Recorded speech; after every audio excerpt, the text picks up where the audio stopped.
لبرتي كبجمالي جراتنا لا غوداني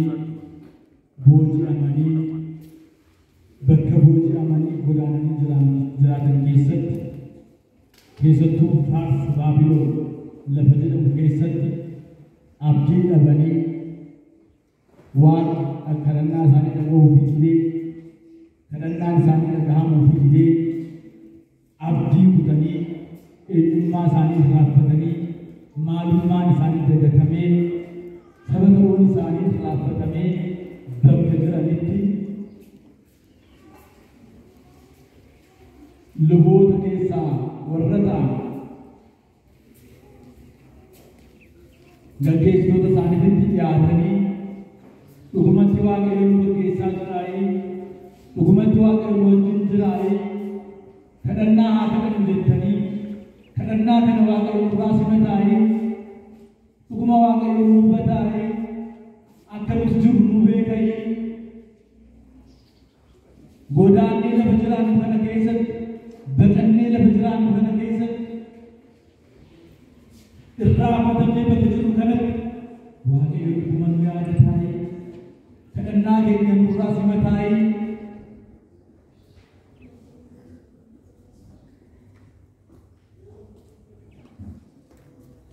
ومنو يعزل لستدبر بكنسك إيقا هاتوتي مو يوكدنا كيني يوكا غاتي نقومانو تمو فولا واقع يوتباني واقع يوكدرن أبني منب كل ما ساكيزت وطويت إيني لغاي كدنا كيني كنو لغاماي سليو واقع رابني راب واقع رائع أدباني توريرا गद्देस्तों के निंजुरानी खरवाना तकरुके सनिंजुरानी गापी कनुकेशन निंजुरानी गापी कनुरासुन निंजुरु एवं गापी के नहीं मनने तो फुलवा के योना बनना मुथो चुप्पा मालो अक्कम थाने जलने तो ऊपर सवा के यो जोड़ने वाले यो मुथुवरी प्राप्तम मुथुवरी दगतम मुझे इन्मांगे नौरवल लालने गुयार वागन वाकई गलन साबा तो होती मैंने साथ चोलित कलमने अबान अगेलुन वलित कुन्ने मरी अन्ने थुल्लु वाकईयो रत मना वाकईयो इशे आपकी गुरन्ने तो ज़रान सन कारुना सगले वाकईयो बरचुड़ा वलित बचुड़ा वलित मरचुड़ा तो कोताने जरा जुड़ा याद थावरने याद के नकन अकल उमरन वारक उगमा वागयो त्याने वागयो रा हम बरन्ने बुआ बरबरा करते मोथमा साफ आरुला अको कोहनु वागयो महागरगा एगा दिनु के सदरान हुई अकुमा बेकमु अरनमाति केसतु क्रिस्टियानोता मिजोफ्तु करिंता धन्नमत जिंतुल कोराती कर दिवायत गुहूं कर दिवायत ज़रे जहे जगेसत नमो जिंतरा चुड़ा जानना अर्ध चुड़ा धन मिजोफ्ने थे हुंडू नुकोरे हुंडू गुहूं थे बखजरा नुकेसत वाकयो गुयागर एपिसे आमंती के इन्या kadannaa lana kediraan mugargaari prosesii argamneef kanaaf yoo manuu yaaddeeru taslaamota jechuu dandeenya biyya kanarratti jiraachuudhaaf amantiidhaan dhaabbannee jiraachuudhaaf nuti eenyu jennee of gaafachuun barbaachisaa biyyi lafaa gonkumaaf kiristaanotaaf lafa mijuuf miti lafa kiraayii yeroo dhaabban keessa jiraannu tasgabboofnee kan itti jiraannu tuutaan godaannee kan itti jiraannu rakkannee kan itti jiraannu dhiphannee kan itti jiraannu qoramaa kan itti jiraannu arrabsamaa kan itti jiraannu kabaja kan itti argannu darbatamnee kan itti jiraannu kanaaf lafa kanarratti gaafa jiraannu waaqayyo akka nu wajjin ta'u isatti mirkanni isa hojii akka jiran eeyyama isaa dhufaa ta'u. Egaa jireenya keenya keessatti gaabbira akka jiraannuuf, jaalala akka jiraannuuf, dhiifamaa akka jiraannuuf, abdii otoo hin kutin mana Waaqayyoo keessatti isa foon keenyaaf barbaachisu, isa lubbuu keenyaaf barbaachisu gaafa inni jiraachuun Waaqayyo biraa mirga nuuf kenname. Kanaaf Daawit gaaffii kana gaafate eenyutu mana qulqullummaa kana keessa jiraata? Eenyutu mana kana keessa jiraata? Mannu yaa'u siree birratti wamannu qabu mustafa kana rakkasu. Kara tulluu Waaqayyootti ol bahee mana Waaqayyoo keessatti Waaqayyo fuulduratti kan jiraachuu danda'u, Waaqayyo fuuldura kan dhaabachuu danda'u eenyutu jiraata? Yeroo sanaaf warri godaana keessa turan sabni Israa'el daandii kan gaafatan fooniif yeroodhaaf bu'aa kan gaafatan iyyuu dhumni isaa garuu Si'ool keessaa baanee gahaannam mo'annee kara jannataatti galuudhaaf mootummaa Waaqayyoo dhaaluudhaaf isaaf kan nuu gahu hojii akkamii hojjenneetu achi geenya. Abdiin nuti qabnu kun nu ceesisuu ni danda'a kan jedhu gaaffii gaafa Hafuurri Qulqulluun gaaffii kanaaf maal deebisee zanisuu lubbuuwwanisuu jedhamu wanta ilasaa kantoon balaa ilaalabsuu lubbuunsa lapheensa qulqulluu kan ta'e inaafirraa qulqulla kan qulqulluu kan ta'e hammeenyarraa qulqulluu kan ta'e dabarraa qulqulluu kan ta'e namni kun Waaqayyoo mana Waaqayyoo dhaqee mana Waaqayyootti jiraachuu ni danda'a. Obboleessa isaatiirratti kan nama ayyaan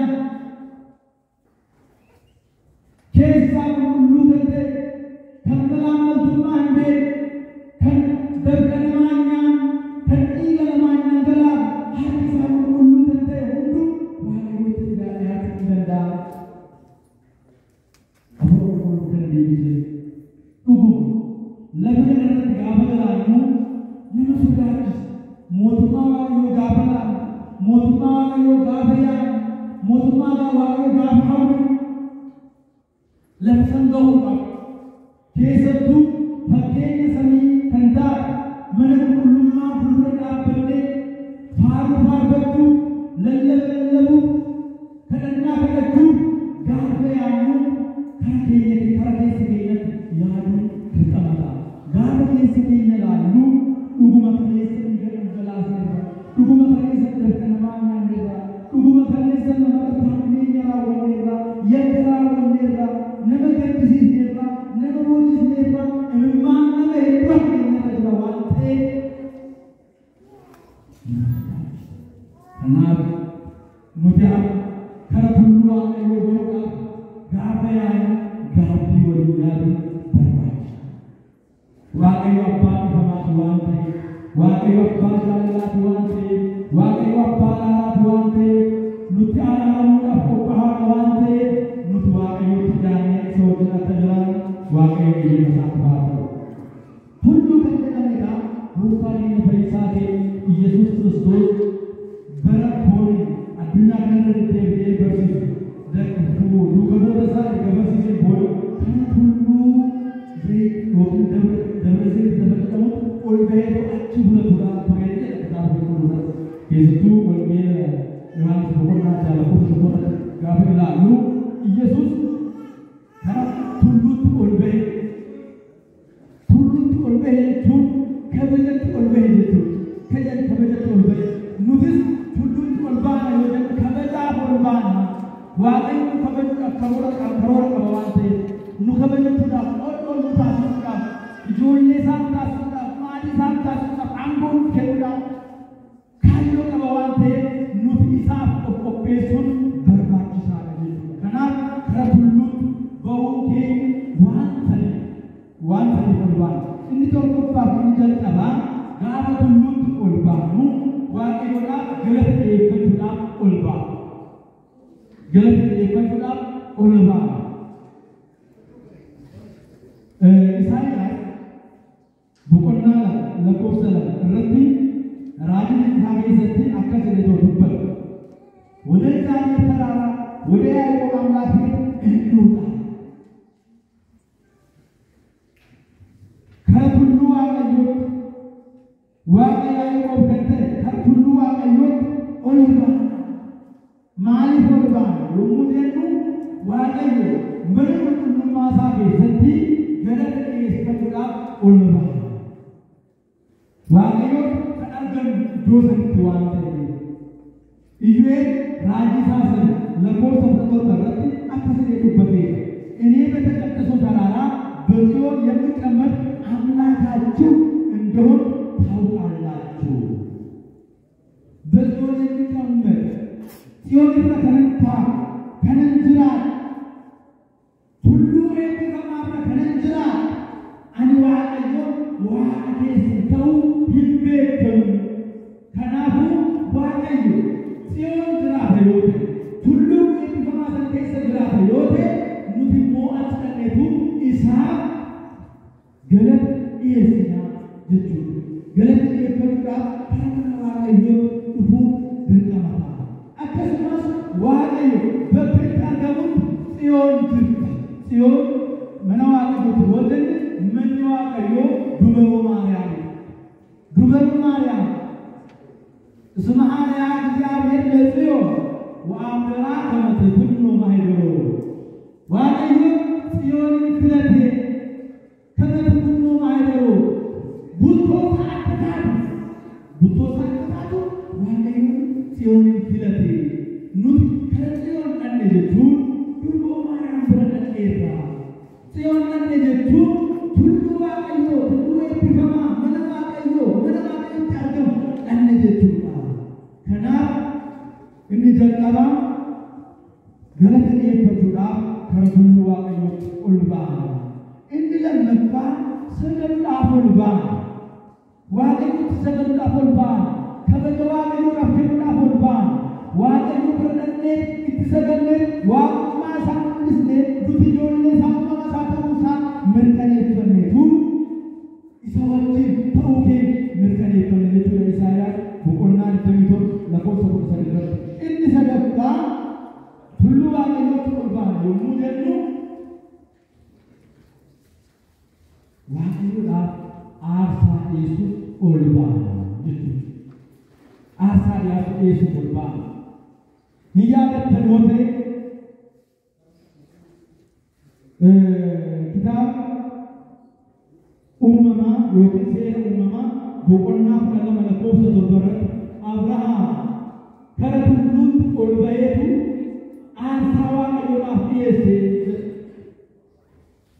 करतुलुवा कयुत गापोलवानु आसावा कयोला इजो कबजासा इजो आना से ओलवानु वाकयोला आसानियेसिना वाकयोमिस अब्राहम अठजालत हिम्बे बवांते सेदन इति दल्लनेतु अकस्मस इति नाफे अब्राहम सिंजालत वतनजालत जतमले जेरेत दिरुबत सेदन नजालत सिंजालत गाब कनकेस गननी वाकयो मातो बर्बाद देना मैं मुचाके नाफते निजि वाकयो अब्राहम मुझाके सोचते इसाके नापास आशा करना इसे गाबदन मुझासा फुटाते करतुलु मोरिया खबरमे वादयुना आशा येसु सेरोमा अपना दिल लकोसा तो जलने का बला सीना करने का एगा का तुलु वाकयो तुलु एक बमात ओलबाने यो जेनु आशा वाकयो येसु ओलबा एगा इसान थले करके दो बने होना अबूरा कुल्लुन जंसुलबु वंसु इदरू कंजे इस अस्तिन बरबाइस आरसा के ना करो से मतमो तदन्ना के ना करो राफ से मतमो राफ मतमो वाकई ये मुके न मुसलने तिकन मुसना तदन्ना के ना करो Ralph galanni waaqayyoodhaaf dhiyeessinu kuni waaqayyo fuulduratti eebbifamaa fi jaallatamaa akka ta'u lapheen keenya qulqulluu ta'uu qaba. Harki keenya qulqulluu ta'uu qaba. Kan gaaffiidhaan miiccatu, amantiidhaan kan jabaatu, foonii fi dhiiga waaqayyootiin kan kabajamu ta'ee qaamni kee eenyummaan kee eegamuu qaba. Kanaaf nuti yeroo ammaa kana mana waaqayyoo keessatti kan jiru ijoolleen waaqayyoo kiristaanonni hundi keenya akka mana kana keessa jiraannu kanatti mootummaa ishee itti aantu sana ishee aannaaf hawwinu sana ishee addunyaa taate sana jannata galuudhaaf yookiin mootummaa isaa mangista sana ishee sana dhaaluudhaaf gaaffii gallee sagalee isaatti jajjabaannee amantaa keenya eeggannee foonii dhiiga isaa fudhannee kabajamnee ijoollee isaa taanee akka mana isaa keessatti jiraannu waaqayyo eegama isaa nuuf haa ta'u. እግዚኦ ለሀብ ውስተ ዘላለም